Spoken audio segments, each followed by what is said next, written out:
Bismillahirrahmanirrahim. My name is Mohammad Sufiyan. I am physics teacher. आज हम start करने जा रहे हैं चैप्टर नंबर 16. इसका नाम है अल्टरनेटिंग करंट. सबसे पहले हम अल्टरनेटिंग करंट की डेफिनेशन सीखेंगे. A current whose direction is changing with time is called alternating current.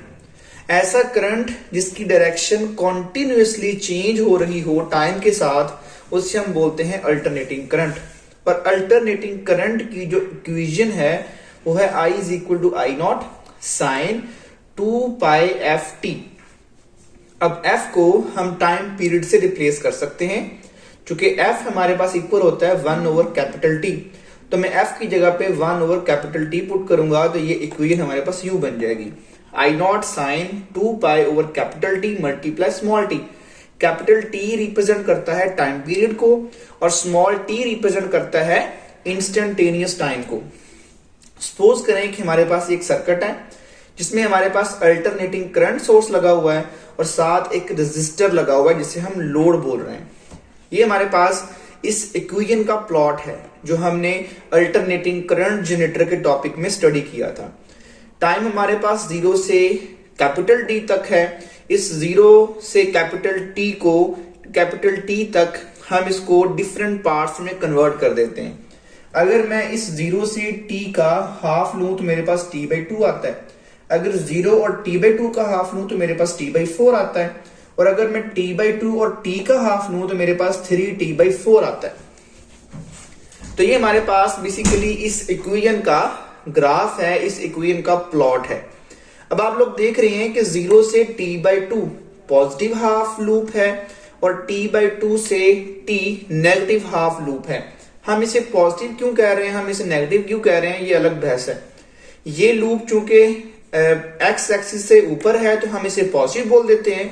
ये एक्स एक्सिस से नीचे तो हम इसको नेगेटिव बोल देते हैं. ये भी एक कॉन्सेप्ट या हम इसके ऊपर रीजन दे सकते हैं. Output voltage of an AC generator varies sinusoidally with time. Basically alternating current generator का जो आउटपुट वोल्टेज होता है वो साइनोसाइडली, मतलब कि इस तरह का ग्राफ होता है. बेसिकली इस तरह का वोल्टेज होता है. जो वोल्टेज इस तरह के ग्राफ को फॉलो करता है या जिस वोल्टेज का ग्राफ इस तरह का बनता है उसे बोलते हैं साइनोसॉइडली, क्योंकि उसकी इक्वेशन में साइन फंक्शन होता है. अब 0 से T/2 तक इस अल्टरनेटिंग करंट में A पॉइंट पॉजिटिव पोलैरिटी रखेगा और B पॉइंट नेगेटिव पोलैरिटी रखेगा और करंट हमेशा पॉजिटिव से नेगेटिव की तरफ होता है. क्लियर होगी बात. जब हम नेक्स्ट हाफ लूप आएगा वो नेगेटिव होगा तो A और B की पोलैरिटी चेंज हो जाएगी. वो मैंने इस डायग्राम में दिखाई हुई है. तो A बन जाएगा नेगेटिव और B बन जाएगा पॉजिटिव. तो करंट पॉजिटिव से नेगेटिव की तरफ जाता है. तो इट मीन एक कंप्लीट साइकिल में करंट ने अपनी डायरेक्शन क्या कर ली, रिवर्स कर ली. फर्स्ट हाफ लूप में डायरेक्शन थी एंटी क्लॉकवाइज और सेकंड हाफ लूप में डायरेक्शन थी एंटी क्लॉकवाइज. पहले में क्लॉकवाइज थी, दूसरे में एंटी क्लॉकवाइज. तो इस तरह से करंट अपनी डायरेक्शन क्या करता है, चेंज करता है कॉन्टिन्यूसली. अब हम बात करेंगे इंस्टेंटेनियस वैल्यू की. द वैल्यू ऑफ करंट और voltage in a circuit at any instant of time is called instantaneous value. किसी भी इंस्टेंट पर करंट की जो वैल्यू होगी या वोल्टेज की जो वैल्यू होगी उसे बोलते हैं इंस्टेंटेनियस वैल्यू. ये इक्वेशन है इंस्टेंटेनियस करंट की और ये इक्वेशन है इंस्टेंटेनियस वोल्टेज की. अब बात करेंगे पीक वैल्यू की. The maximum value reach by the voltage और करंट इन वन साइकिल. अब देखें 0 से T तक एक पूरा साइकिल कंप्लीट होता है. इसमें मैक्सिमम वैल्यू 2 दफा आई है. एक दफा आई है T/4 के ऊपर और एक दफा आई है 3T/4 के ऊपर.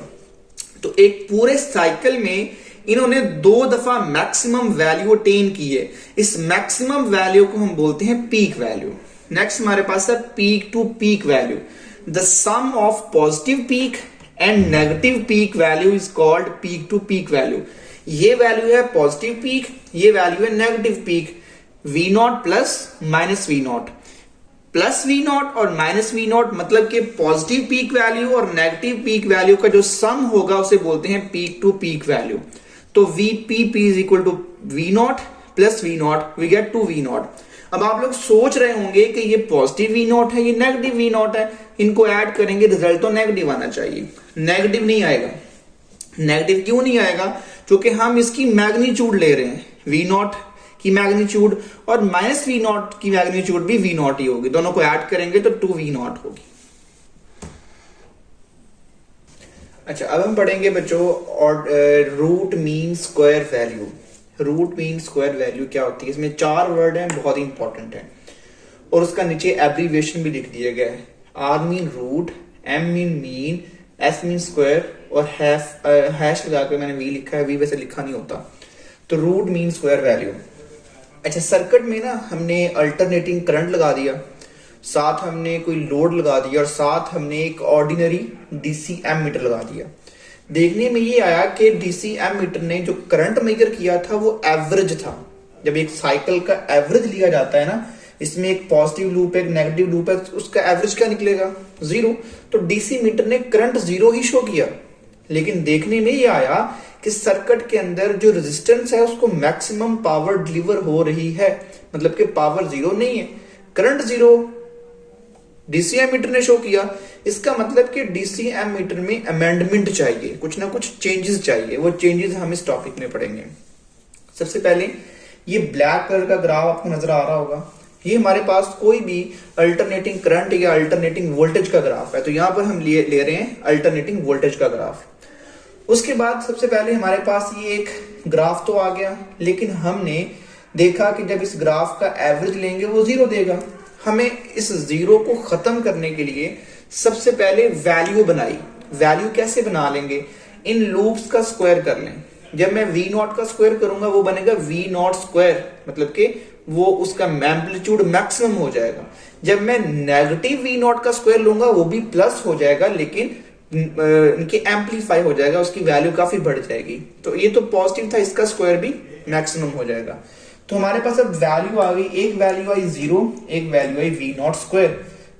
पॉजिटिव का भी स्क्वायर V नॉट स्क्वायर ही, और नेगेटिव V नॉट का भी स्क्वायर क्या आएगा? V नॉट स्क्वायर आएगा। तो अब हमारे पास 2 वैल्यूज आ गई हैं, एक 0 वैल्यू, एक maximum value which is V not square.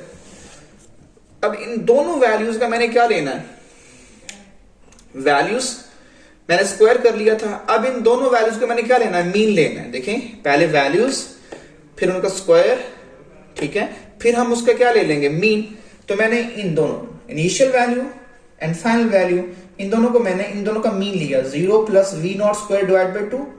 0 लिखने की जरूरत नहीं है, V नॉट स्क्वायर ओवर 2, तो ये ग्रीन लाइन आ जाएगी। बेसिकली 0 और V नॉट स्क्वायर के दरमियान का पॉइंट आ जाएगा। अब मैं इसका ले लूंगा अंडर रूट, तो V नॉट स्क्वायर का अंडर रूट डिवाइड बाय 2 का अंडर रूट अलग से, तो V नॉट स्क्वायर का अंडर रूट स्क्वायर से कैंसिल हो जाएगा, तो V not over 2 under root. तो ये जो ग्रीन लाइन है ये शिफ्ट हो जाएगी V नॉट से भी नीचे, क्योंकि V नॉट डिवाइड हो रहा है 2 अंडर रूट से, तो V नॉट वाली लाइन से भी नीचे एक लाइन आएगी, उसे बोलते हैं रूट मीन स्क्वायर वैल्यू। हमारे पास कितनी वैल्यू थी बच्चों? 0 और V नॉट स्क्वायर, उनका मीन लिया इस तरह से, उसका रूट ले लिया, तो हमारे पास V not over 2 under root आ गया। तो हम उसे बोलते हैं V RMS value is equal to V not over 2 under root. Peak value को अगर 2 अंडर रूट से डिवाइड कर दें तो वो वोल्टेज की कौन सी वैल्यू होती है? Root mean square value. Similarly हमारे पास है करंट की root mean square value which is equal to I not over 2 under root. Phase of AC, phase of AC क्या होता है? The angle which specifies the instantaneous value of alternating voltage और current. वो angle, वो phase, वो theta जो instantaneous value of alternating voltage और current को क्या करे? स्पेसिफाई करे, हमें उसकी वैल्यू दे दे। तो हमारे पास ये अल्टरनेटिंग करंट की और वोल्टेज की इक्वेशंस हैं दोनों, ठीक है। अब मैंने थीटा ज्यूम किया है 0, 90, 180, 270, 360। अब इन दोनों इक्वेशन में साइन थीटा है, तो साइन थीटा 0 पे साइन 0 होता है, 90 पे साइन 1 होता है, 180 पे साइन 0 होता है, 270 पे साइन -1 होता है, 360 पे साइन 0 होता है। मीन के थीटा जब हम 0 पुट करेंगे तो वैल्यू 0, 90 पुट करेंगे 1 साइन के अंदर, 180 पुट करेंगे 0, तो ये वैल्यू आ जाएंगी। अब साइन की ये 0, 1, 0, -1, 0 जब इन इक्वेशन में पुट करेंगे तो हमारे पास ये, सपोज करें मैं वोल्टेज की इक्वेशन में पुट करता हूं, जब मैं यहां पर 0 पुट करूंगा तो V इज इक्वल टू 0 बन जाएगा, जब मैं यहाँ पर 1 पुट करूंगा तो v is equal to V not बन जाएगा, ऐसे 0 माइनस वी नॉट एंड 0। तो मैंने यहाँ पर एक प्लॉट बनाया है, अलॉन्ग एक्स एक्सिस मैंने थीटा लिया है, अलॉन्ग वाई एक्सिस मैंने एम्पलीट्यूड लिया है वी नॉट। तो 0 एंगल 190, 180, 270 एंड 360। अब 0 एंगल पे वोल्टेज 0 है तो हम ये पॉइंट ट्रेस कर लेंगे। 90 एंगल पर वोल्टेज किसके इक्वल है, वी नॉट के, तो हम ये पॉइंट ट्रेस कर लेंगे। 180 पर वोल्टेज 0, अगेन 0 लाइन के ऊपर आ जाएंगे। 270 पर वोल्टेज माइनस वी नॉट है तो हम ये पॉइंट ट्रेस करेंगे। 360 पे अगेन वोल्टेज 0 थी, तो इन तमाम पॉइंट्स को जब हम लाएंगे तो हमारे पास एक साइनोसाइडल ग्राफ आया। तो इस तरह से हमें पता चला है कि डिफरेंट एंगल्स पर अल्टरनेटिंग वोल्टेज की वैल्यू क्या है। Thank you.